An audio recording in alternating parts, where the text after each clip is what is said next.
भाविश अग्रवाल ओला के फाउंडर हैं। 16 दिसंबर को उन्होंने ओला इलेक्ट्रिक में अपने हिस्सेदारी में से 2.6 करोड़ शेयर्स बेच दिए। उनकी कीमत 34.99 रुपए प्रति शेयर। अब कीमत में दिक्कत ये है कि एक साल पहले जब ओला इलेक्ट्रिक के शेयर इशू हुए थे तो कंपनी ने इनका इशू प्राइस रखा था 76 रुपए, और एक साल बाद जब कंपनी के फाउंडर ने खुद अपने शेयर बेचे तो इशू प्राइस से भी आधी कीमत मिली, 34.99 रुपए। भाविश अग्रवाल को शेयर बेच के 92 करोड़ रुपए मिले। उन्होंने शेयर बेचे ही क्यों? लेकिन क्योंकि उनको कंपनी के प्रोमोटर्स की उधारी चुकानी है। कंपनी ने एक बयान जारी किया, इन शेयर्स को इसलिए बेचा गया है कि प्रोमोटर के लोन के बदले जो शेयर गिरवी रखे हुए थे उन्हें छुड़ाया जा सके। इसे कहते हैं शेयर्स को प्लेज करना, यानी गिरवी रखना। अब इसमें दिक्कत ये हो जाती है कि अगर शेयर प्राइस गिर जाए तो बैंक कह सकता है कि तुम्हारे शेयर्स को मैं सेल कर दूंगा अपना पैसा निकालने के लिए। लेकिन अगर शेयर्स की कीमत ही कम हो जाए, जैसा ओला के केस में हुआ, तो बैंक को सारे पैसे कहां से मिलेंगे?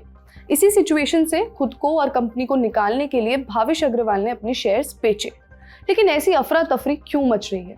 पिछले महीने यानी नवंबर 2025 में ओला इलेक्ट्रिक ने सिर्फ 8,254 इलेक्ट्रिक स्कूटर्स बेचे, जो पिछले साल यानी नवंबर 2024 के 29,322 यूनिट्स के मुकाबले 71% कम है।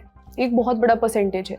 इंटरेस्टिंग बात यह है कि मार्च 2024 में ओला ने अपनी हाईएस्ट एवर सेल्स रिकॉर्ड की थी, कुछ 53,647 यूनिट्स। देश की सबसे बड़ी ईवी कंपनी सिर्फ 20 महीनों में 5वें नंबर पर आ गई। बिक्री गिरने के पीछे क्या कारण है? क्वालिटी, शिकायतें भयानक। आपने एक पुराने वीडियो में कितनी शिकायतें की थी, आप खुद देखिए।